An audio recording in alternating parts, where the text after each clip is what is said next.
Mesdames, Messieurs, bonjour. C'est avec un grand plaisir que je vous retrouve également sur les ondes de City FM et sur la chaîne du futur LCF pour votre émission Talk. C'est le dernier rendez-vous de la semaine. Ce matin, nous recevons, comme d'habitude, de confrères pour décrypter l'actualité de ces derniers jours ici au Togo et aussi en Afrique. Comme invité ce matin, nous recevons en studio le confrère Elie Messon. Il est de l'agence La Verte. Bonjour. Bonjour auditeurs, bonjour auditrices de la chaîne LCF. Bonjour téléspectateurs. Téléspectateurs également et internautes. C'est ça.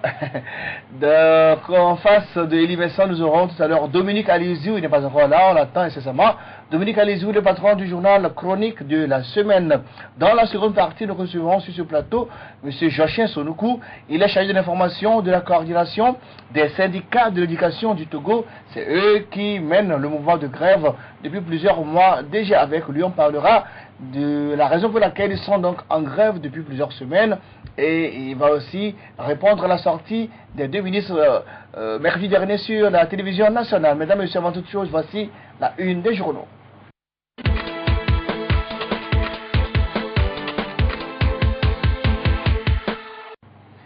La une des journaux de ce vendredi 16 décembre 2016, nous commençons par le journal Le Canard Indépendant qui est dans les kiosques. Le journal titre à sa une commercialisation des pétards au Togo qui contrôle le marché. Avenue Augustino de Souza et rue des Chemins de Fer, des zones de non-droit. Grève des enseignants Bawara et Tchakpele pour le débrayage des élèves. Hausse des déficits publics dans les pays de l'UEMOA. La BCAO appelle à une rationalisation des dépenses publiques. Avec nous ce matin également le journal Le Perroquet. Le Perroquet titre à sa une imbroglio quasi chaotique dans l'éducation. Les enseignants résistent fort en promenade ces zouaves dans une logique de provocation. Le mouvement Génération Togo MGT interpelle le gouvernement à trouver une solution définitive aux problèmes qui minent l'éducation au Togo. Élection en vue au comité national olympique togolais, Kelani Azad Bayor déclare sa candidature. Dans les cas également ce matin, le quotidien privé Liberté. Liberté titre à sa une grève des enseignants sortis sur la TVT. Gilbert Bawara et Komi Chakbele attisent le feu. Où sont l'association des parents d'élèves et la société civile? Lycée français de Lomé, un enseignant togolais abusivement licencié, détournement de la BTCI, l'agent Tadjionou, sous les verrous. Autre quotidien privé dans les kiosques, forum de la semaine titre à sa une éducation malgré la non-reconnaissance de la légitimité des quatre syndicats, priorité au dialogue. Éducation secondaire générale, le gouvernement lance un concours de recrutement de 1000 enseignants fonctionnaires. Avec nous également ce matin, l'alternative. L'alternative titre à sa une grève des enseignants et propos incendiaires de deux ministres sur la TVT. Le gouvernement s'enferme dans un autisme. Bawara fidèle à son langage de mépris. Chakbele perd son latin. La Banque mondiale dotée de budget record pour la lutte contre la pauvreté dans les pays en développement. Dans les cases également ce matin, nous avons chronique de la semaine de Dominique Alizou. Dominique, on attend incessamment ici en studio. Reprise de la grève des enseignants depuis hier. 4 syndicats hors la loi déversent les élèves dans les rues. Le gouvernement prend les dispositions et rassure les parents d'élèves. Fin de la visite de 3 jours du président Fort au Kenya. Lomé et Nairobi redynamisent leur coopération. Togo Matin est avec nous ce matin. Le journal titre à sa une crise dans l'éducation. Mention très insuffisante pour Bawara et Tchakbele. Diplomatie, visite du chef de l'État au Kenya. Le Togo pour Amina Mohamed à la présidence de la Commission de l'Union africaine. Et enfin avec nous ce matin de la kiosque, le journal Le Changement. Le Changement qui titrera sa une grève des enseignants. Le ministre Bawara envenime la situation. Les enseignants en grève n'ont aucune résistance légale, dit le ministre. Visite de travail des députés togolais en Allemagne. De la nécessité de rompre le silence de retour de l'honorable Jacques Issi du CAR rencontre au peuple. Eh bien, retour à studio. On n'a pas encore Dominique avec nous. On va commencer par Elie Messon de l'agence La Verte.info. Alors, on va commencer par l'actualité. C'est la grève des enseignants avec la sortie mercredi dernier de deux ministres qui ont décidé de siffler la fin de la récréation. Ils ont été fermes. D'ailleurs, ils ont même été clairs en disant que les cas syndicats en question ne sont pas légalement reconnus. Et que c'est un groupe d'individus qui prennent en otage, ou bien qui prend en otage l'éducation nationale. Elie Messon. Non, mais je fais observer que entre la légalité et la légitimité, il faut privilégier le consensus. Et à ce titre, il faut rappeler que quoi qu'on ait à reprocher une certaine légalité à ces quatre syndicats, vous observez que la grève a été observée de Lomé à Saint-Cassé, plus ou moins. Donc j'ai vu dans la rue des élèves sortis à des heures normalement qui sont des heures de cours. C'est dire que c'est des syndicats qui ont une base. C'est des syndicats qui ont quand même des militants et qui œuvrent conséquemment à ce que leur voix soit portée et leurs revendications traitées. Et c'est pour cela que je considère que les sorties des ministres, le mercredi passé, n'est pas de nature à faciliter les choses. Parce qu'à mon point de vue, cette sortie risque d'envenimer la situation, encore que dans un contexte comme le nôtre, les revendications sociales peuvent facilement se transformer en revendications politiques. Il faut extrêmement attention. Alors, est-ce que les ministres ils ont mal choisi le timing ou les propos ont été mal choisis? Je crois que toutes les pistes n'ont pas été explorées. Moi, ministre, je crois que je privilégierais quand même davantage le dialogue, le consensus. Et je crois que ce qui pose problème, c'est le fait de notifier blanc, sinon noir sur blanc, les résultats des rencontres. C'est ce qui pose en réalité problème. Je pense que pour une république comme la nôtre, ce n'est pas extraordinaire ce que demandent ces enseignants. Et moi, je fais observer qu'un poste de ministre, c'est pas à vie. Or, les enseignants, c'est des fonctionnaires de la République, ils jouent quand même avec leur vie, leur carrière, et derrière, il faut voir des familles. C'est des gens qui veulent quand même une amélioration de leurs conditions générales. Et pour ça, je crois que c'est important, c'est extrêmement important pour une gouvernance qui se veut responsable et démocratique, voire civilisée. Je pense qu'il est important de privilégier davantage le consensus, le dialogue. Alors, est-ce que vous comprenez la posture dans laquelle se met aujourd'hui le gouvernement? Est-ce que les ministres en question ont été clairs et disent qu'il ne va pas ouvrir de nouvelles discussions avec les quatre syndicats qui sont à la base de la grève et qu'il y a un cadre de concertation qui existe et que ces problèmes seront réglés dans ce cadre? Non, c'est un faux fuyant, cette affaire. Moi, je pense qu'il faut traiter les problèmes étape par étape et au cas par cas. Je crois que les revendications que portent ces quatre syndicats n'est que l'expression visible des besoins et des priorités de l'ensemble des enseignants du Togo. Et c'est vrai que je suis tout malheureux parce qu'il y en a qui ne le prononcent pas. Mais il eût fallu que ces conditions soient améliorées, que tous profitent de la situation. C'est en cela qu'il est nécessaire que le gouvernement ravise, sinon explore d'autres pistes. Comme je le dis toujours, pour aller d'ici janvier au plus tard, aller vers un consensus. Dans la foulée, on lance un concours. Je crois que c'est une fâcheuse coïncidence.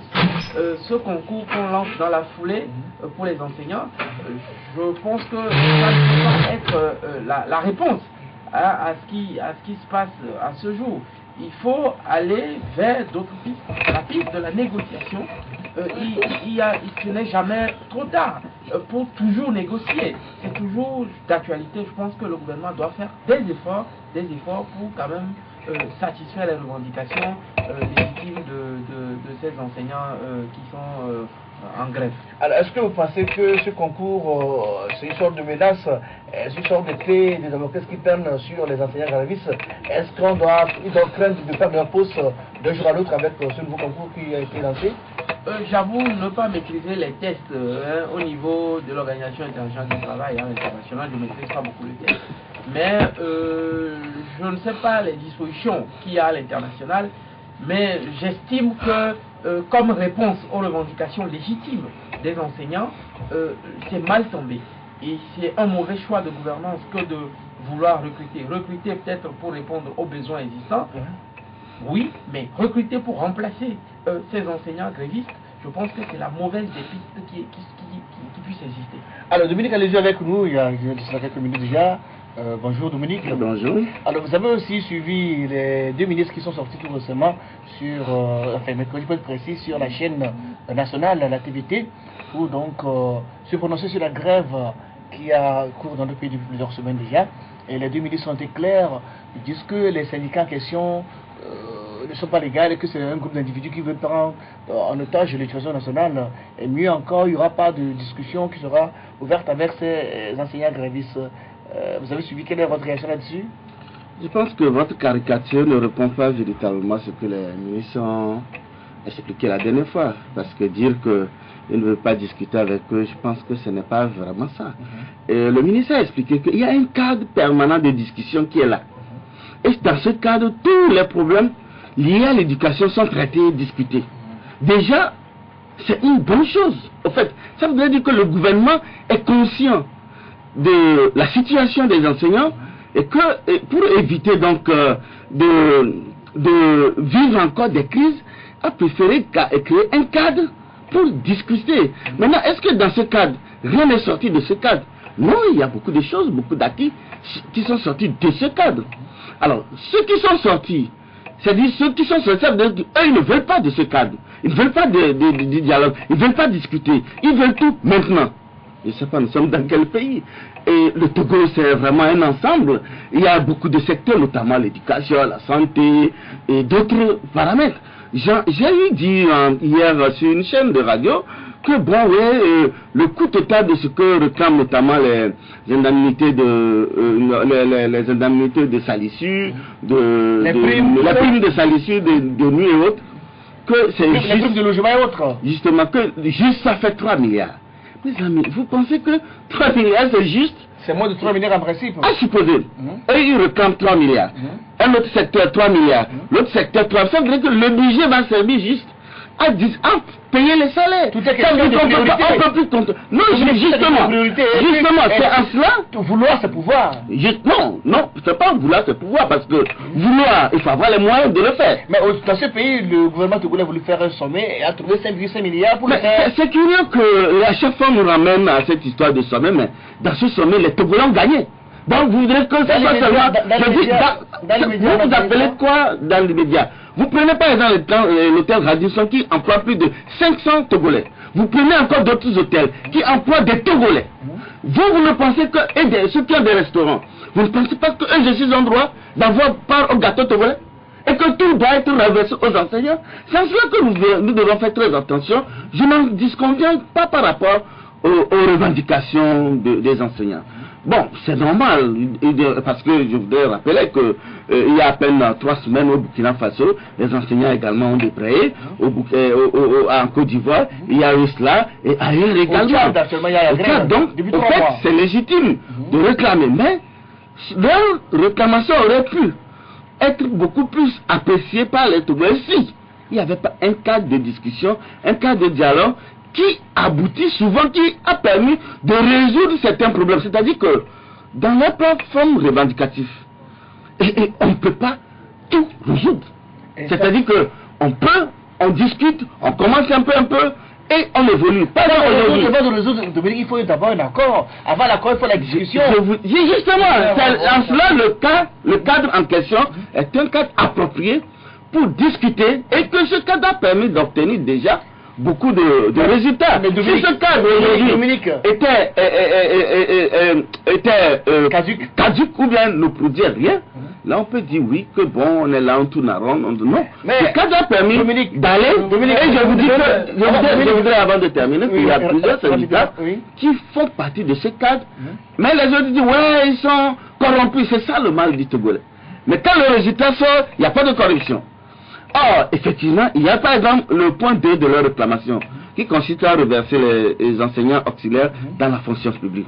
Le ministre a expliqué que dans ce cadre, c'est un accord déjà obtenu et en instant d'être exécuté, et que lui, en tant que ministre de la fonction, il a déjà pris un décret à cet effet. Bon, est-ce que ce n'est pas une voie? Maintenant, ils écrivent ça. Ça veut dire que sur les 4 revendications, un est en cours d'exécution. Oui, en cours d'exécution. Oui. Donc ça veut dire que les autres également pourront trouver solution. Or, là où j'accuse beaucoup les enseignants, c'est le fait qu'ils ne voient pas, ils ne voient que leur propre intérêt, jamais celui des enfants. C'est-à-dire, la rentrée a commencé tard. On a commencé la rentrée en octobre. C'est pas leur faute, hein? Non, je dis bien. C'est pas la faute des que ça soit les fautes ou pas. L'enseignant est tout en cherchant son bonheur, doit privilégier celui des enfants également. Sachant qu'ils ont commencé tard, sachant qu'il y a un cas de discussion qui peut aboutir à tout moment, alors je ne pense pas qu'il faille encore la peine de bloquer l'année juste parce qu'il veut être en bon point. Je reviens à vous, Dominique. Je ne sais pas, peut-être qu'au cours du sommet, Dominique a gagné. Moi, je n'ai rien mais gagné. je ne suis pas le seul Togolais, il y a plus de 6 millions de Togolais. Moi, je n'ai rien gagné. Il y a d'autres qui ont gagné. On a produit. Deuxième chose, je voudrais faire observer. Au Togo, ici, nous avons eu le cadre permanent de dialogue et de concertation qui a été prévu par la PG. Ce cadre est mis en veilleuse et aujourd'hui, c'est l'HCOUL qui propose un atelier et d'autres cadres pour discussion.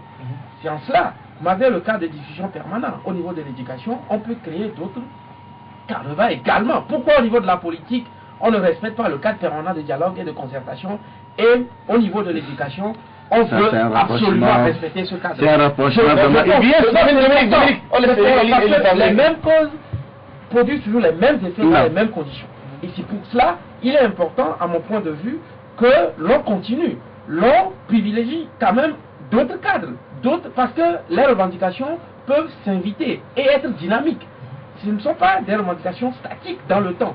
Il peut d'ici là avoir d'autres revendications aux besoins qui arrivent et qui s'expriment. Et c'est pour cela qu'il faut toujours privilégier la voie du consensus et du dialogue.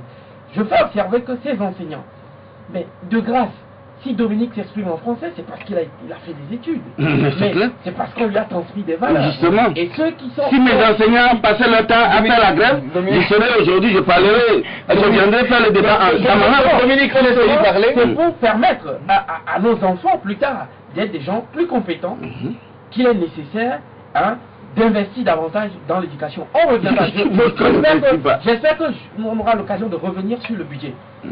Parce que le budget, c'est l'expression de la gouvernance. À travers le budget, on peut lire les priorités d'un gouvernement. Mais alors, est-ce qu'on pense que le budget actuel peut permettre au gouvernement de résoudre le problème de la réclamation des la troupe de logement et autres là? Quand on me dit que les revendications n'atteignent même pas les 3 milliards, sinon tournent autour de 3 milliards, pour une république qui se respecte et qui veut en tout cas donner une priorité à l'éducation, je pense qu'on peut faire quand même des sacrifices. Mais et les autres secteurs? Quand les autres aussi vont réclamer, la République va faire les efforts. Et finalement, va trouver les moyens.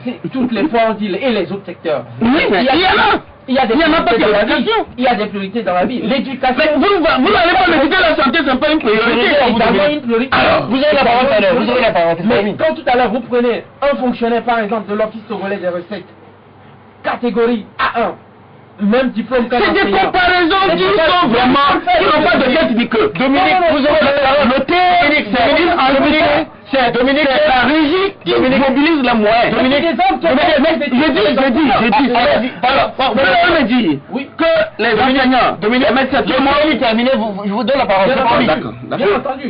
Je voudrais simplement faire observer que dans un pays à diplôme égal, à compétence égale, il faut traiter de façon égalitaire les gens. Alors pour vous éliminer ça, le gouvernement a les moyens pour résoudre le problème des enseignants? Absolument, on a eu les moyens, comme vous avez fait allusion tout à l'heure à un sommet qu'on a organisé. Je ne dis pas que ce sommet n'est pas important, mais si pour un sommet d'une semaine, on a pu mobiliser 5 milliards, comment pour une éducation pour la génération future, on n'est pas capable de... Est-ce que rien n'a été fait à ce secteur? Alors Dominique, oui, non, je reviens à la parole, vous avez la parole. Est-ce que Elie veut me faire croire que dans l'éducation, rien n'est fait? Mais des écoles sont construites chaque fois.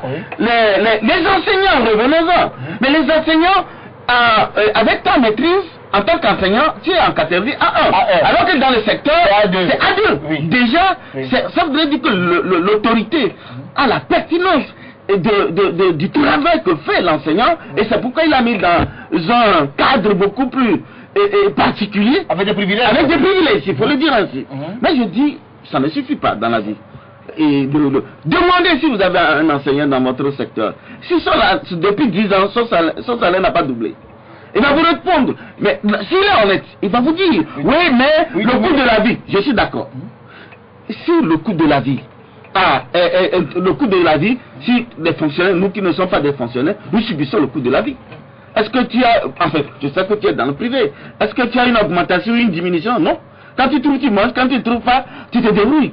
Alors ça veut dire que il faut tenir compte de ce paramètre également. On peut pas. Vous savez, j'ai dit, le gouvernement ne peut décider, bon, j'augmente les salaires à 1000%.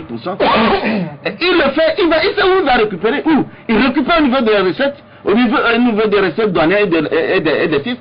Et à ce moment, la baguette de pain que tu achètes à 100 francs va devenir à 500 francs. Or, nous ne sommes pas tous des salariés. Dominique, ça c'est un élément. On va évoluer. Alors, maintenant, vous oui. pensez que les réclamations des enseignants ne sont pas légitimes? C'est légitime, je dis. Alors, mais ce qui est intéressant. Quel est le reproche fait maintenant aux enseignants qui font. D'abord, deux reproches. Le fait d'abord de déverser les enfants dans la rue. Il n'est pas. Une question, Dominique. Est-ce que c'est les enseignants qui déversent les enfants dans la rue? Oui. Et pourquoi? Et ils le disent. Vous avez lu la plateforme revendicative. Ils ont dit en gras quelque part que les cours qui devaient être faits pendant la période de guerre est considéré comme fait. Et pourquoi? Ils disent que pendant cette période, on leur fait des... C'est bien écrit sur la plateforme. J'ai vu, si tu veux, on peut même... J'ai ça dans mon portable. Et imaginez-vous, ça veut dire, ils disent aux enfants que bon, si vous restez là, ben désolé, nous, on va nous prélever dans nos salaires, donc nous n'avons plus vous dispenser de ces cours. Mais c'est un syndicalisme de caniveau. C'est un syndicalisme Le syndicalisme, c'est encore un élément bien cadré avec des tests qui résistent. Le syndicalisme, c'est que tu veux faire la grève, tu fais la grève, tu es libre. Et au Togo, nous sommes libres de faire la grève. Maintenant, quand tu vas sur le lieu du travail, mais tu ne travailles pas, tu restes court, ou bien tu restes chez toi à la maison. C'est une manière de gréver. Maintenant, les jours de grève, mais les jours de grève ne sont jamais payés par l'employeur. C'est ce que les gens ne savent pas. Or, le jour de grève, c'est plutôt les syndicats ou les centrales syndicales qui paient les jours de grève. C'est comme ça. Alors, donc l'enseignant ne peut jamais dire que là où il a fait les cours, là où il s'est arrêté, qu'il ne va plus, il va considérer les chapitres qui vont suivre comme considérer que c'est du syndicalisme, du banditisme. Il faut le dire. Je pèse ma moi avant de le dire. Je dis, ils ont le droit de réclamer. Ils ont le droit de réclamer. Ils n'ont pas le droit de nuire ou bien de travestir les textes qui régissent les syndicats dans le monde. Je dis dans le monde. À moins qu'un des enseignants vienne sur ce plateau démentir ce que je dis. Lorsqu'il s'agit de faire la grève, c'est l'employeur qui paie. Une question. Maintenant, j'ai parlé de... Non, le temps passe aussi. Je reviens à vous pour une autre question tout à l'heure. Sur cet aspect, je veux partager le point de vue de Dominique pour dire qu'il faudra, d'un côté comme de l'autre, respecter les tests à l'international. Et je pense également qu'il faut faire extrêmement attention. Nous avons vu les conséquences il y a quelques années des élèves dans la rue. Nous avons vu les conséquences que c'est des morts. Et à ce point de vue, il est important que les syndicats grévistes encadrent un peu leur grève de sorte à ne pas laisser les enfants dans la rue parce que ça peut dégénérer, ça peut aller à d'autres événements. Mais je fais observer que nos syndicats également sont obligés de se conformer aux tests à l'international. Ça, c'est extrêmement important. Mais moi, je reviens sur l'aspect où nous sommes dans une république et si l'éducation est une priorité, il est important pour l'État de mobiliser et de se départir de ce cadre permanent qui est un carcan obsolète à mon point de vue, et les revendications sont dynamiques. Il faut créer des passerelles de négociation. Les besoins évoluent, donc il faut évoluer aussi. Et donc pour ça, il faut que ce cadre-là soit dynamique, et c'est pour ça qu'il faut considérer ces syndicats, ces 4 syndicats grévistes, il faut considérer ces syndicats-là et ouvrir les discussions pratiquement aux autres syndicats. Pourquoi pas, pour que ces revendications qui sont, à mon point de vue, 3 milliards de francs pour une république. Mais c'est ce n'est pas le seul secteur. Dominique, la priorité, oui, mais il y en a encore d'autres priorités. Aujourd'hui, quels parents ne voudraient pas voir le système évoluer dans ce pays? Vous avez des gens qui sortent de l'université qui sont incapables de vous faire une phrase correcte. Et bien, s'il y a problème au niveau de l'éducation, le niveau baisse d'année en année. Sensiblement. Et Dominique lui-même, il reçoit des stagiaires dans sa rédaction. Mais combien de fois vous ne passez pas des bics rouges dans les papiers? Alors, donc, vous voyez que... Alors, Dominique, est-ce que vous comprenez aujourd'hui la décision des 2 ministres de dire que, écoutez, c'est un syndicat, c'est un groupe d'individus, on ne le reconnaît pas, et de facto, donc on ne va pas discuter avec eux, c'est normal, c'est pas jeter de l'huile sur le feu? Non, moi je ne suis pas d'accord que les ministres pensent qu'on ne doit pas discuter, même si ces syndicats sont sortis de ceux qui sont dans le cadre. Au fait, il faut le relever. Parce que les centrales qui sont là-bas, c'est les centrales. Non, justement, avant d'adhérer à une centrale, c'est que tu es d'accord que la centrale peut défendre tes intérêts. Et donc c'est normal. Et si ce n'est pas le cas, on se tait. Justement, là où c'est le bas blesse, c'est que les 4 revendications qu'ils ont déclinées sur leur plateforme, mais se retrouvent déjà dans le cadre de discussion. Autant le régler une fois du bon. Mais justement, dis-moi s'il te plaît, bon, nous sommes dans un monde ouvert et on n'est pas dans un monde particulier.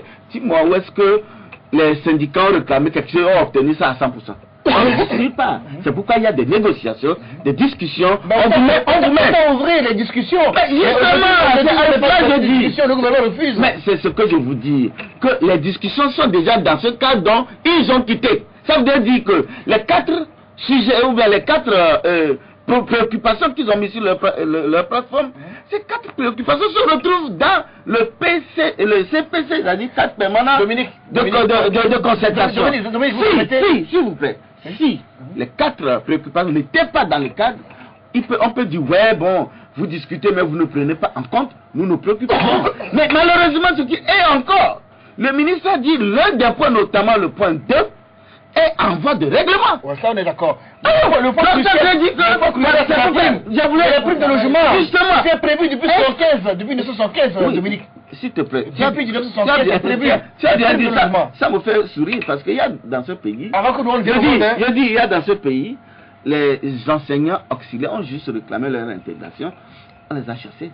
Ouais. Justement. Et dans le second pays, l'avancement est bloqué. Tout est bloqué. C'est-à-dire c'était soulèvement. Justement. Vous voulez qu'on recule dans ce pays? Non, justement. Maintenant que nous avons évolué, les avancements sont débloqués.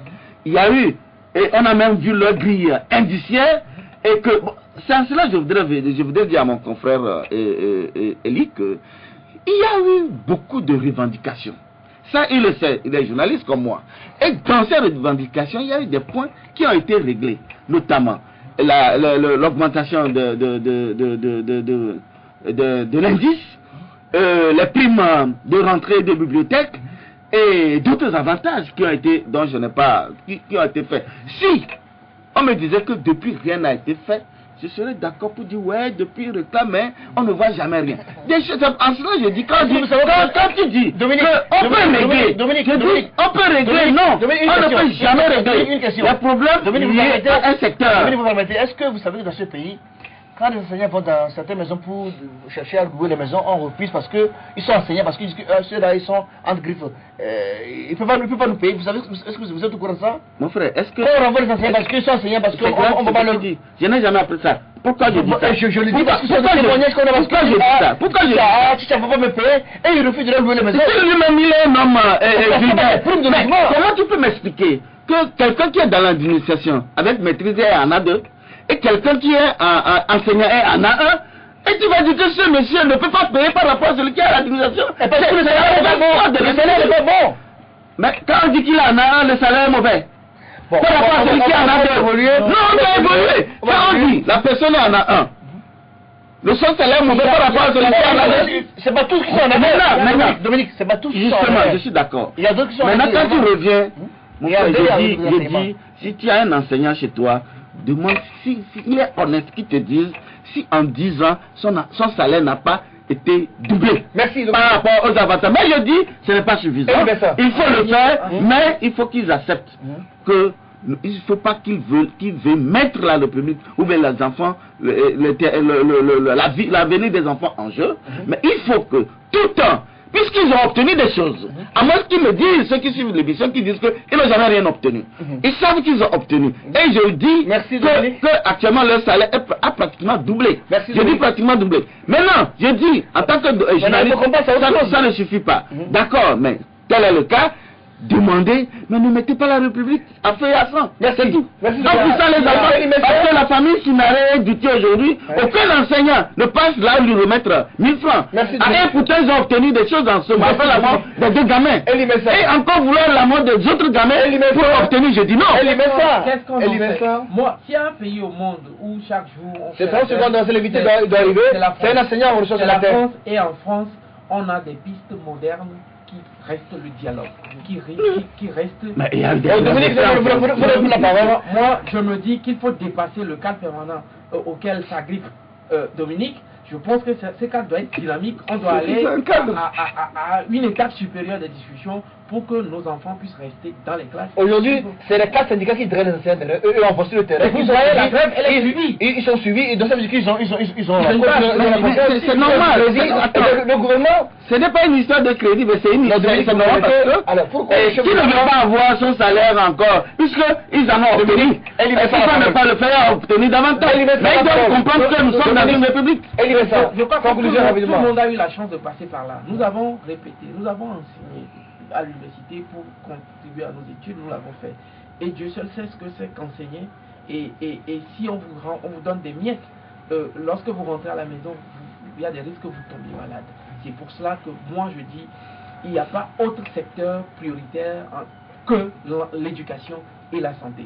Mais l'éducation dans une société qui se veut moderne, qui se veut à la pointe, en tout cas de l'évolution de la dynamique du monde, doit réformer profondément son système éducatif. Le Togo doit faire davantage pour que notre système éducatif se porte mieux. Alors on va parler de la Gambie pendant 3 minutes avant de recevoir un invité ce matin, Joachim Senoukou. On va parler de la Gambie pendant 3 minutes. Alors je vous vois sur les réseaux sociaux, vous participez aussi au débat sur la situation en Gambie. Je sais que tu es vraiment un envoyé spécial de Yaya Jammeh. Les réseaux sociaux, je vois que vous suivez de l'actualité en Gambie. Alors, que faut-il faire pour régler la situation? Faudra-t-il chasser la Yaya Jammeh comme le préconise plein de gens? Parce que demain les chefs d'État se réunissent à Abuja pour se prononcer dessus. Faut-il le chasser ou bien faut-il encore négocier? Ce qui est sûr, hier, Barrow a été ferme, il dit le 19 janvier, lui prend le pouvoir. Que Jammeh démissionne ou pas. Bon, lui aussi c'est un gars, il va prendre le pouvoir, Moi je crois que la meilleure piste, c'est d'amener Yaya Jammeh à comprendre que lui-même il a annoncé qu'il a perdu. Et il a félicité son adversaire qui est gagnant. C'est vrai que l'autre aussi qui a gagné, à peine tu n'as même pas encore pris le pouvoir, tu commences par sortir tes muscles. C'est ça aussi qui a amené Yaya Jammeh à se radicaliser. Et je crois que si on rassurait Yaya Jammeh, que bon, au lieu de te retrouver à la CPI, tu iras plutôt rester dans ton village, et que tu vas continuer ton travail de guérisseur, le problème ne se posera pas. Mais très vite aussi, ils ont décliné leur, dans l'euphorie, je crois, leur plan, oui, quand nous allons venir, bon, Yaya Jammeh, le camp, on verra s'il ne va pas se retrouver. Mais à la solution. Aujourd'hui, la solution est que ceux qui pensent que, il y a déjà, pas j'ai écouté le président de la commission, le béninois Marcel Aziz a dit que oui, même s'il faut, il faut aller à la force. Je dis, il est sûr que son pays peut envoyer des militaires là-bas pour aller chasser à Barra, c'est pas possible. Le Sénégal est incapable d'en finir avec sa rébellion quand on commence là-bas.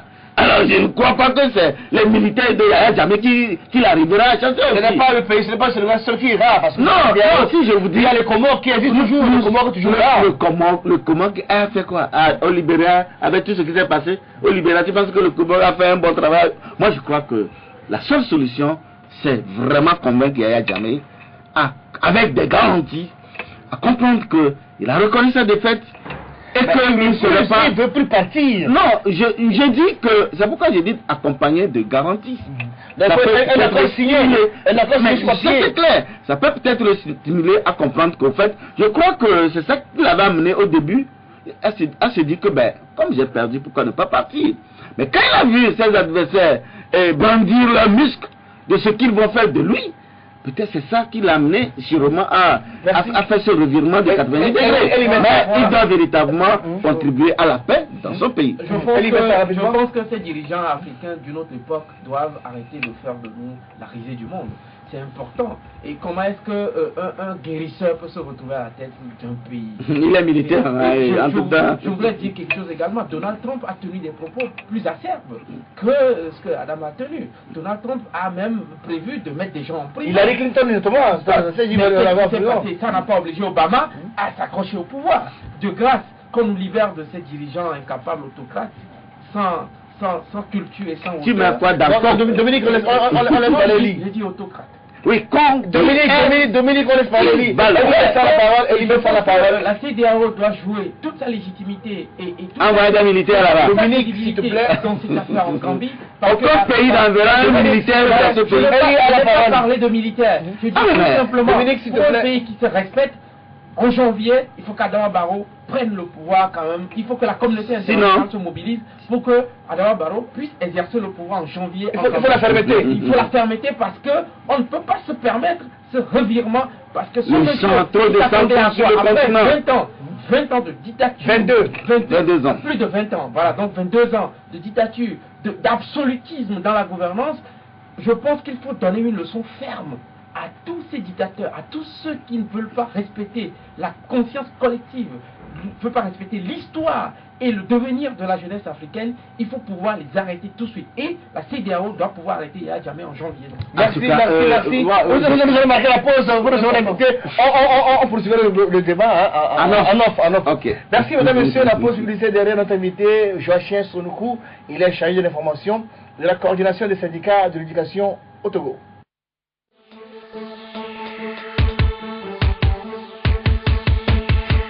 Suivez tous les lundis, mercredis et vendredis votre émission Toc Toc. Toc Toc passe au crible les grands sujets de l'heure et développe des thématiques sur le plan social, politique, économique, sportif et culturel. En studio pour en débattre des journalistes et des experts. Rediffusion la nuit à 22h30.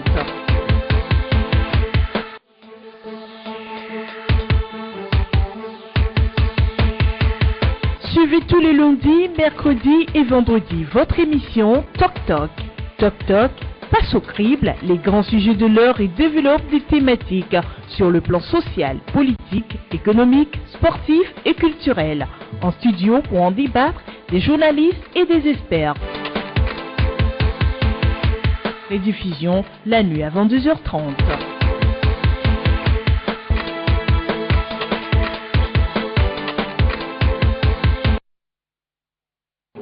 Retour en studio avec notre invité. Nous recevons ce matin M. Joachim Sonoukou.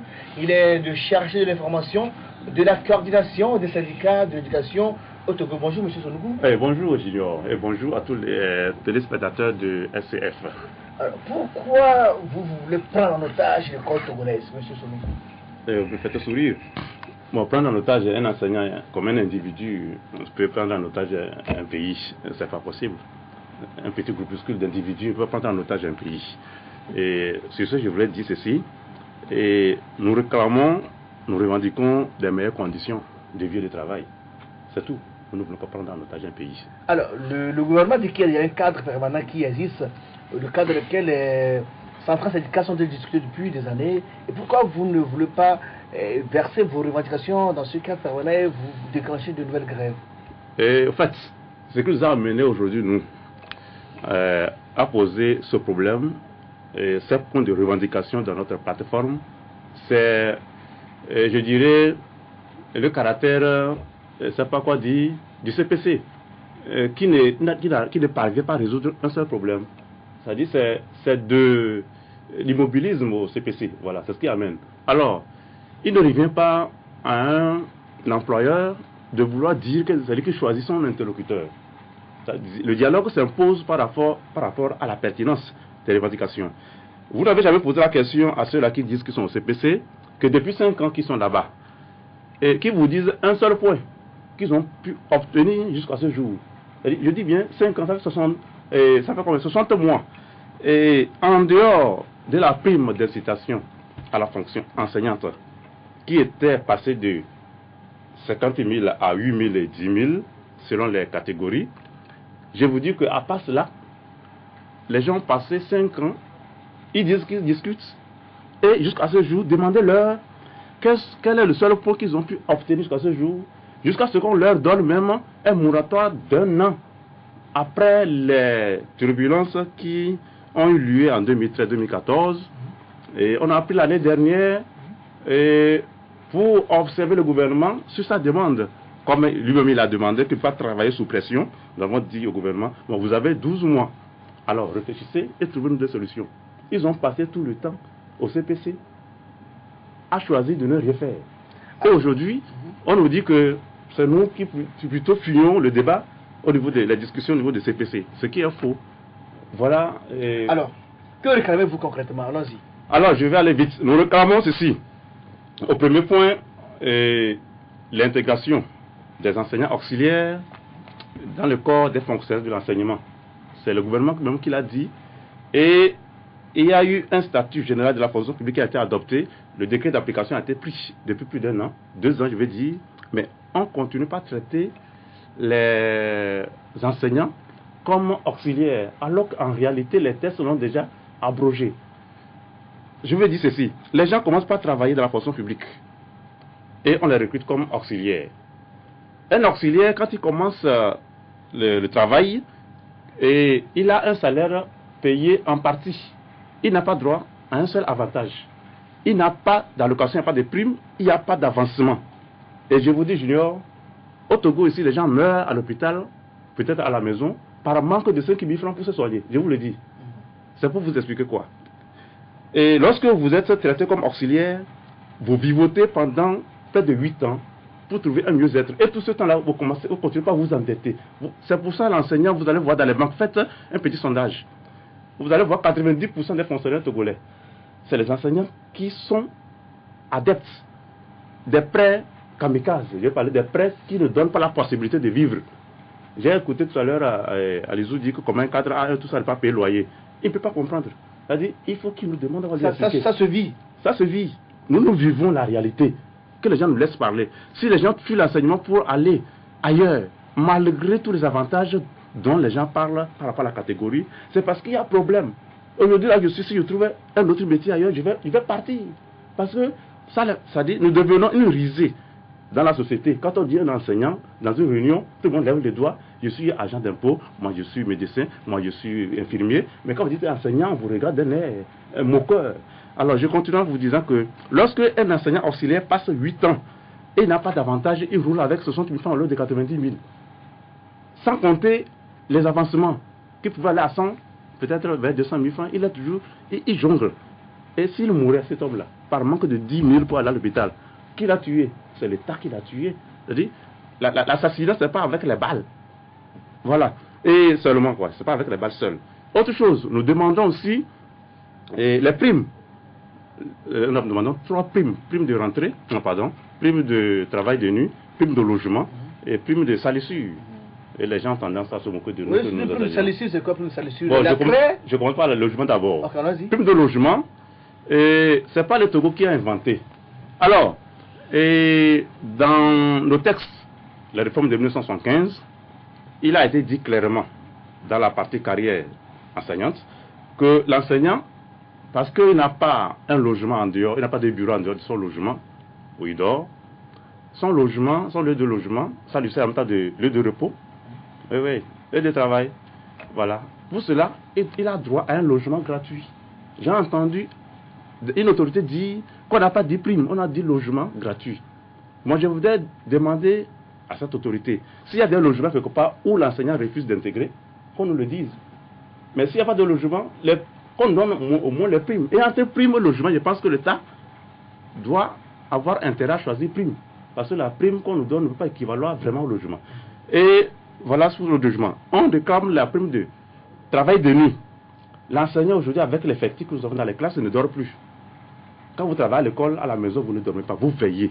Je vous dis que les réformes de 1975 ont prévu au plus 40 élèves par classe. 40 élèves. Aujourd'hui, nous sommes à 150 et plus. 150, ça existe. Et on nous apprend la gestion de la grande masse. Ça n'a pas de sens. Et quand vous avez plus de 40 élèves dans une classe, vous devez bénéficier d'une prime d'heure supplémentaire. Ça veut dire quoi? Au lieu de passer 30 minutes à corriger 40 feuilles, vous passez des jours à corriger 150 feuilles. Ça s'appelle effort supplémentaire. Et en classe, pour maîtriser les élèves, 200 élèves et plus, vous dépensez de l'énergie. Et demandez-vous qu'est-ce que nous mangeons avant d'aller enseigner. Et quand un enseignant sous prêt, à la fin du mois, il paie à peine 30 000 francs. Il ne peut pas gérer ça en une semaine. Vous ne pouvez pas imaginer. L'enseignant, quand il remet son réservoir pour voir ce qu'il y a dedans, il faut aller comprendre. Et autre chose, la prime de salissure. Non, laissez-moi parler d'abord. Je vous ai suivi. Et on demande aussi la prime de salissure. Les gens disent que c'est tous les enseignants toujours. Mais la craie ne salit pas seulement, ça crée des maladies aussi. On a fait économie de certaines choses. Ça vous intoxique? Ça intoxique. Il y a des maladies que je peux vous citer ici. Par rapport, il y a beaucoup de maladies pulmonaires que ça crée. On n'est pas encore allé là. Parce que les tests prévoient que l'enseignant soit consulté annuellement de façon gratuite. Parce que il risque de contaminer certaines maladies aux élèves et vice-versa. Pour cela, les tests sont prévus. C'est toujours dans la réforme de 115. Le législateur a bien compris avant de le prévoir que l'enseignant doit bénéficier d'une consultation médicale annuelle gratuite. Voilà, ça, on n'a pas encore demandé. Alors, comprenez un peu le sens de nos revendications concernant les primes. Revenons maintenant à la fête des volontaires. Il y a des volontaires qui enseignent dans les collèges, qui ne sont jamais payés par l'État, mais qui font le même travail que nous. C'est déjà les écoles d'initiative locale ou autre là? Non, même dans les écoles officielles, l'État ne peut pas recruter le nombre de personnel qu'il faut. Donc les parents d'élèves même font des recrutements. Je connais des écoles qui ont un seul directeur pour toutes les classes. Il est seul directeur, officiellement reconnu. On crée l'école, on nomme le directeur, on a nommé un ami directeur, il fait 25 heures. Il est seul et on lui a envoyé un autre. Comment il fait? On a pris des volontaires qui dépassent ceux qui sont de l'officiel. Et qui prend les volontaires? Le directeur en question? C'est les parents d'élèves qui contribuent et payent toute l'année les volontaires. Avec des bols de maïs, non, c'est des miettes quoi, on les paye. Et vers la fin de l'année, on les libère rapidement parce qu'il n'y a pas d'argent. Nous demandons ce qu'on prenne, comme on a commencé au primaire, c'est un effort que l'État a fait au primaire. Il a engagé des volontaires. On veut que cela arrive au secondaire aussi et qu'on s'occupe des autres. Parce qu'ils font le même travail que nous, mais ils vont vieillir dans cet état-là jusqu'à 45 ans. Et l'avenir de son enfant, comment il va l'assurer? Et on a cotisé aussi. Il y a un dernier point, c'est la CNSS. Rapidement parce que le temps passe. Et justement. Et nous avons cotisé quand on est auxiliaire à la Caisse nationale de sécurité sociale. Et aujourd'hui, l'argent disparaît. On nous dit que c'est un jeu d'écriture. La caisse de retraite. C'est quoi? Un jeu d'écriture. Un jeu d'écriture. Quand on doit reverser à la caisse de retraite, on demande de valider les années de cotisation qu'on a faites au niveau de la CNSS. Et on va là-bas pour les récupérer. On dit que l'argent n'existe pas. Le trésor dit qu'elle a envoyé l'argent. La caisse dit qu'elle n'a rien reçu. La CRT dit de rembourser l'argent. Nous demandons ce que l'État restitue ou bien fasse en sorte que cette somme-là soit restituée aux bénéficiaires. Voilà, en résumé, nos points de revendication. Oui, je déduis de votre intervention que le CPC pour vous est en train de raidir et de s'immobiliser. Quels sont aujourd'hui vos rapports avec vos collègues qui sont représentés au CPC?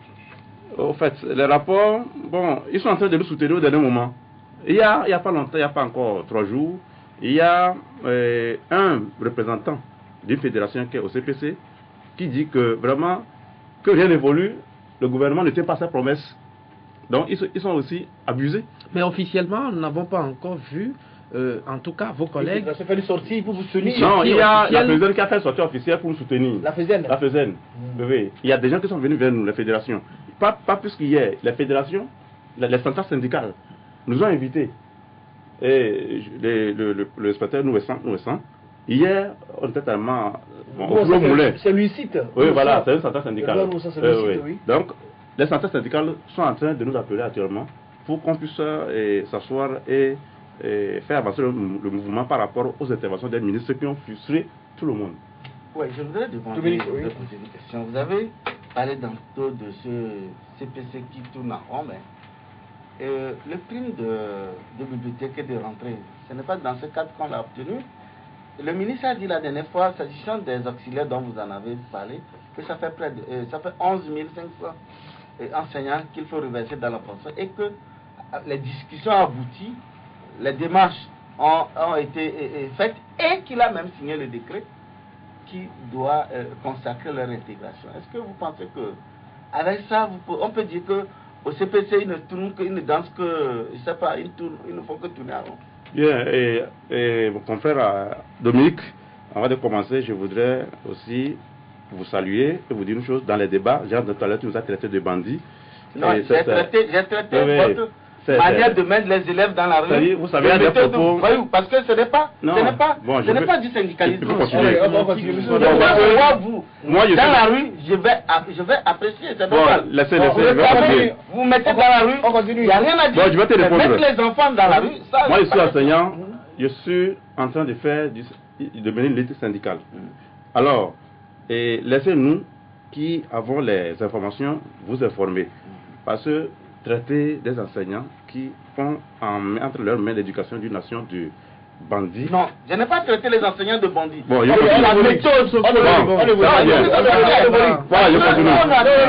j'ai dit, même vos revendications, je n'en discute pas. C'est normal que vous devez revendiquer. Je dis que les questions. Oui, on devrait faire pour ce que l'on a en soi. Bien, au CPC, les primes de rentrée ont été obtenues suite à une grève qu'on peut qualifier de sauvage qui était née à la région centrale. C'est-à-dire, la prime de rentrée est née avant la licence du CPC. Donc, ce n'est pas là-bas qu'on a reçu.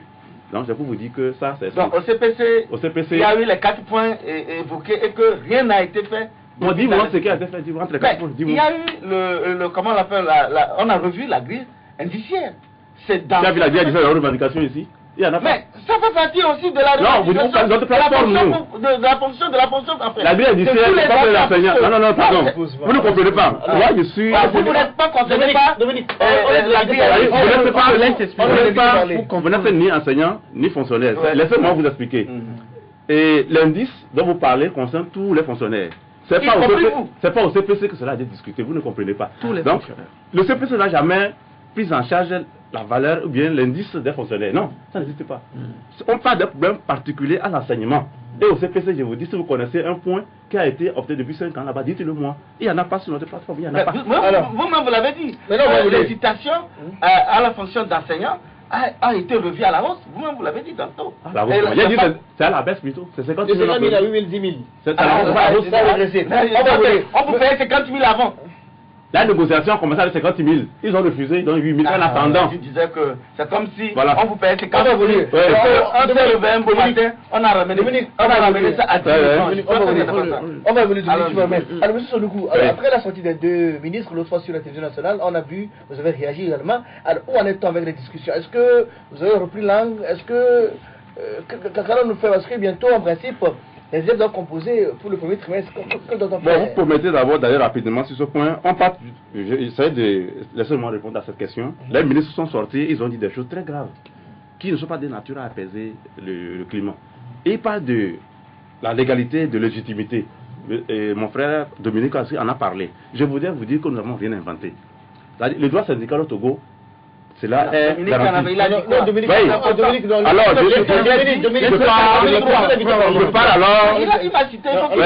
parle des lois les moins explicites au plus explicites. L'article 39 de la Constitution togolaise dit ceci: le droit de grève est reconnu aux travailleurs. Il s'exerce dans le cadre des lois qui les réglementent. Je vais aller encore plus loin en parlant de notre statut général de la fonction publique qui, en son article 242, dit le droit syndical est reconnu aux fonctionnaires en son alinéa 1. Et les conditions des formalités se résument à un dépôt des statuts et à une liste d'administrateurs, les membres du bureau. Alors, ça s'arrête là-bas. Lorsque ça veut dire, et la convention de l'OIT en son article 2 précise ici encore, les travailleurs, les employeurs, sans distinction d'aucune sorte, ont le droit sans autorisation préalable, je précise, sans autorisation préalable, de constituer les organisations de leur choix, ainsi que celui de s'affilier à ces organisations, à la seule condition de se conformer au statut de cette dernière. C'est tout. Il n'y a pas d'autorisation à donner pour le syndicat. Je m'explique. Ça veut dire quoi? Ça veut dire que pour être syndicat, il suffit seulement d'avoir des statuts. Qu'on dépose. Des statuts qui visent des objectifs syndicaux. Il n'y a pas d'objectif en dehors du syndicalisme. Ça, nous l'avons fait. On a déposé une liste des membres du bureau qui sont des administrateurs, là où il le faut. On n'a pas besoin de tout papier. C'est-à-dire, le Togo a ratifié la convention de l'OIT depuis 1983, plus précisément. La date est ici. Non, on n'a pas besoin. Alors, on va voler. Nous sommes allés plus loin. Les numéros d'enregistrement, tout ça là. Moi, je voudrais dire à ceux-là qui parlent de récépissé que ça, c'est des idées périmées du Moyen-Âge qui véhiculent. Ça n'existe même plus. Les gens n'ont qu'à revoir les textes avant de parler. Oui, allez-y, votre question. Oui, vous avez cité tout à l'heure les tests au niveau mondial qui vous a permis de vous constituer. Ça m'a fait beaucoup plaisir. Alors, dites-moi, selon les tests au niveau mondial, les jours de grève sont-ils payés par l'employeur ou par les syndicats? Justement, les jours de grève... Parce que sur votre... Je voudrais terminer. Les jours de grève... Je crois qu'il a compris la question. Ils ont mis... Les coûts sont payés, j'ai compris. Voilà. Bon, je te réponds à la question. Quand, dans la loi syndicale, quand tu ne fais pas au travail, l'employeur ne te paye pas. On est d'accord. On ne doit pas payer. Ça veut dire que tu n'as pas fait un travail, et pour cela, on ne te paye pas. Moi, je suis allé, il devait aller au cours lundi, je suis pas allé lundi. On ne m'a pas payé. Ok? Je suis libre de ne pas travailler. C'est-à-dire de ne pas reprendre le travail pour lequel je ne suis pas payé. On est d'accord. Tu as pris l'exemple d'un mensonge, je reviens sur ça tout à l'heure. L'État dit que je ne suis pas allé au service le lundi. Pour cela, il ne me paye pas. Alors, si moi aussi je reviens, le travail que j'allais faire lundi, je suis libre de ne pas le faire.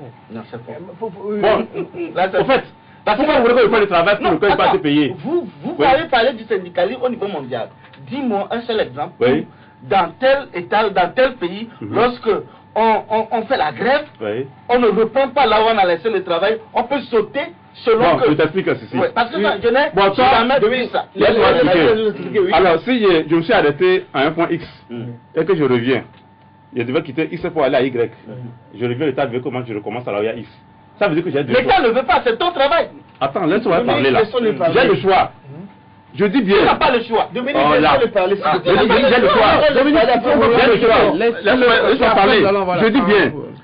Si je dois faire un chapitre qui s'appelle peut-être en français, peut-être la lettre privée, je me suis arrêté à la lettre privée, je dois faire la lettre officielle. Quand je reviens, on va me dire de reprendre là où je m'étais arrêté. Ça veut dire que je dois reprendre le travail pour lequel je ne peux pas payer. C'est ça qu'il veut que je fasse. Alors, si moi je reprends et je dis, le choix que j'ai, je le dis.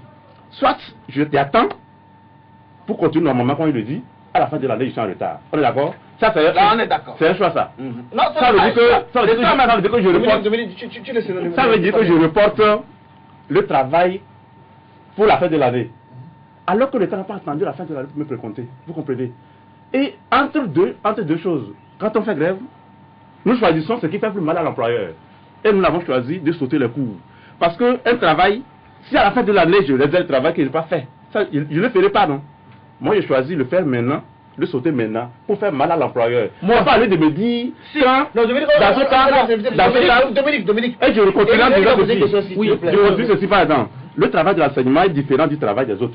Le docteur, quand il manque... C'est le travail de Dominique. Chez nous, on ne doit pas nous fréquenter. Pourquoi? Quand un médecin n'est pas au travail, le malade l'attend, il peut mourir. Quand il vient, il ne peut plus le ressusciter. Bien. Quand quelqu'un traite un dossier... Attends, à te faire quand nous parlons aussi. Et alors... Quand tu donnes de mauvais exemples, c'est complexe. C'est pas un mauvais exemple. Celui qui traite un dossier, il avait 4 heures. Tu avais 4 heures pour traiter un dossier, peut-être... Si ce n'est pas fait, ça va basculer tout un programme. Quand tu fais grève, tu es administrateur, tu signes le dossier, tu ne le fais pas, tu as tout gâché. Le dossier peut bien être fait en 24 heures. Maintenant, nous, quand on rate un coup, on peut venir le refaire. Le malade, c'est-à-dire c'est pas un mort qu'on doit exécuter. C'est-à-dire, il y a possibilité de reprendre les cours. Voilà pourquoi chez nous, on ne doit pas précompter comme chez les autres. Alors, si on précompte, qu'on ne nous dise pas qu'on va nous précompter aujourd'hui, vous allez attendre des années après, des mois après, pour laisser le travail pour lequel on doit précompter aujourd'hui. Si vous précomptez aujourd'hui, on saute le cours aujourd'hui. Alors, est-ce que c'est une menace pour vous? C'est une stratégie de mettre la pression sur le gouvernement? La grève a pour objectif de faire pression sur l'employeur et tous les moyens sont bons pour accentuer la pression. Nous n'avons pas fait le choix de ce que vous voulez. C'est ça? Je crois que nous sommes quand même des adultes, nous avons des enfants. Et vous qui faites grève, je sais également que vous avez des enfants qui sont également victimes de ces grèves-là. Et moi, est-ce que c'est pas important de revoir un peu votre position, du moins lorsque vous reprenez service, de reprendre le cours là où il a été arrêté? C'est bien de ce que vous dites, mais lorsqu'on vient, quand on dit quelqu'un, un groupe d'individus, un individu dans le dictionnaire, ça veut dire c'est une personne quelconque non identifiée. Vous comprenez ça? Les gens qui veulent que nous revoie nos positions et qui viennent nous traiter de syndicats de banditisme, un conseiller pédagogique a dit que nous sommes des voyous. Un ministre passe pour dire que nous sommes un groupe d'individus. et un journaliste dit que nous sommes un syndicat de banditisme. Alors vous êtes braqué. Alors, dans cette condition, vous êtes braqué. Le syndicalisme hors la loi. Dominique, hors la loi, tu ne connais pas la loi. Dominique, les tests, Dominique, Quelle loi ça vous connaît? Dis-moi. Dominique, M. Soroukou parle. Oui, juste. C'est lui qui dit. Toi, on n'a jamais été syndicaliste, tu n'as jamais été enseignant. Non, M. Soroukou, Comment tu veux que ça dit? Alors, je dis bien que ce que vous dites est bien. Nos enfants, c'est nos enfants. Aucun ministre n'aime les élèves plus que nous. Il n'y en a pas, je vous dis. Les élèves, nous, on baisse les langues comme ça fait des écoles. Les enfants sont en notre charge, entre nos mains. Que personne ne me dise ici que moi, je veux le mal d'un enfant. Un employeur qui est conscient, lorsque la grève, c'est une menace. C'est une pression, pardon, pas une menace. C'est une pression qui doit appeler l'employeur à plier. Mais le gouvernement, malheureusement, banalise le danger qui se cache derrière. Est-ce que vous êtes prêt aujourd'hui, si le gouvernement vous appelle à une table de négociation et ne vous donne pas satisfaction entièrement, mais concède sur certains points, est-ce que vous êtes prêt à reprendre les cours? Et non, pourquoi pas? Nous voulons aujourd'hui qu'on règle, on veut discuter, mais malheureusement on dit que nous, on n'est pas prêt à discuter avec eux. Rappelez-vous, le premier rendez-vous qu'on a eu avec le Oui, mais on veut évoluer maintenant. À quelles conditions vous êtes prêt à reprendre les cours? Voilà. Non, qu'on trouve une solution, on va discuter, trouver des solutions. Aux 4 points, il y a un ou bien 2 points. Non, le point crucial, c'est le point concernant les primes. C'est-à-dire, on a dit les primes de logement. Les primes de logement, tout ça là, ça constitue. Vous avez évalué le montant? Non, il faut d'abord le principe. Le principe n'est pas encore acquis. Les gens parlaient du verre de la main des primes que nous demandons. Alors que les primes qui veulent nous, le statut particulier, mais il y a des primes dedans. On se demande, quand tu prends le logement, les gens trouvent des arguments pour dire que non, ça ne tient pas. Tu prends solution, dit que non, ça c'est ridicule. Quand tu prends travail de nuit, on dit que non, tout le travail. Mais finalement, on ne sait pas ce qu'ils ont prévu comme prime dans les statuts particuliers. Je voudrais revenir sur ceci. Quand les gens nous traitent de n'importe quoi, je vous dis que. Je dis bien que l'article 247 du statut général de la fonction publique dit le fonctionnaire a droit conformément aux règles fixées par le code pénal et les lois spéciales à une protection contre les menaces, injures ou diffamations dont il peut être l'objet et l'État est tenu de protéger l'agent contre les menaces et attaques de quelque nature que ce soit. Malheureusement, c'est ceux-là qui sont censés nous protéger, nous défendre, c'est eux maintenant qui sont devenus nos bourreaux et qui nous menacent, qui nous insultent, qui nous humilient. Dominique, maintenant, rapidement. C'est qui m'a fait sourire. Je vous pose la question. Je pose la question. Le syndicalisme conventionnel, c'est que vous cotisez dans vos syndicats ou dans vos centrales et le jour de grève, votre syndicat vous paie. Si tel était le cas, si vous cotisez et votre syndicat ou votre centrale était à mesure de vous rembourser, est-ce que vous allez sauter les coups? Ce que vous ne comprenez pas. Moi, je parle de syndicalisme. Je ne comprends pas. Les syndicats ne paient pas. Les syndicats ne paient pas les syndiqués pour aller faire le travail non fait. C'est pour les aider par rapport aux comptes qui pèsent sur eux. Un. Et de deux. Dans les pays où cela se fait, le temps ne se transforme pas. Dominique, on laisse l'éviter répondre. Dominique, il faut l'éviter répondre. L'autorité n'empêche pas le bon. Le syndicat doit aider l'employeur. Mais au Togo, ce n'est pas le cas. Au Togo, j'ai l'impression que lorsqu'un syndicat ne peut pas revendiquer, l'État le considère comme quelqu'un qui lui a déclaré la guerre. Vous ne cotisez pas. Et il faut le combattre. Vous cotisez? Non. Dans votre syndicat? Réponds, laisse-moi. Non. Tu n'as pas dans le syndicat. Dominique, on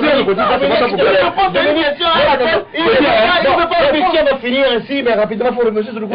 On ne peut pas les syndiquer pour aller refaire le travail. C'est pour les aider à. Ce n'est pas pour les aider. Dominique,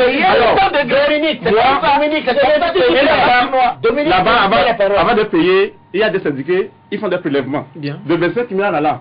Mais au Togo ici, lorsque l'État même crée des entraves, décourage les gens, dit que ce syndicat n'est pas légal, il décourage les gens à venir adhérer. Comment vous voulez que je suis désolé là. Vous ne considérez jamais. L'État. Donne-moi un seul exemple. Dominique, mais qu'est-ce qu'on a fait? Qu'est-ce qu'on a fait? Ceux ne connaissent pas ton problème, c'est où? Mais justement, qu'est-ce qu'on a fait? Dominique, vous dites les deux.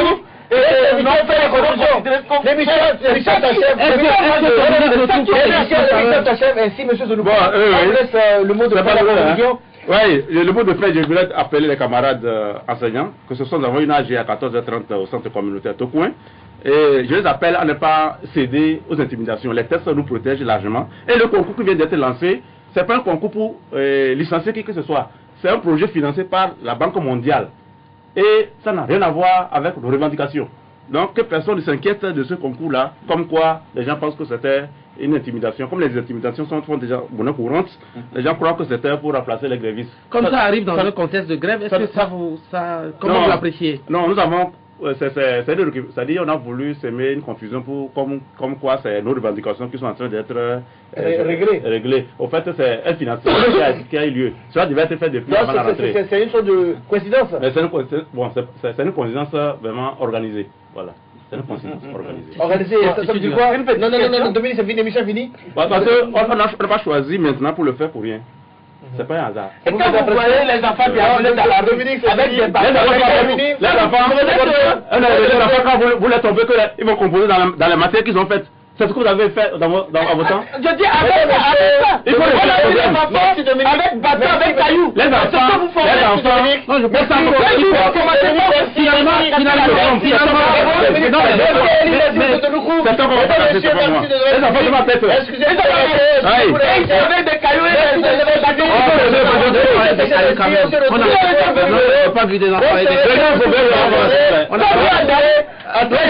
avec des bâtons.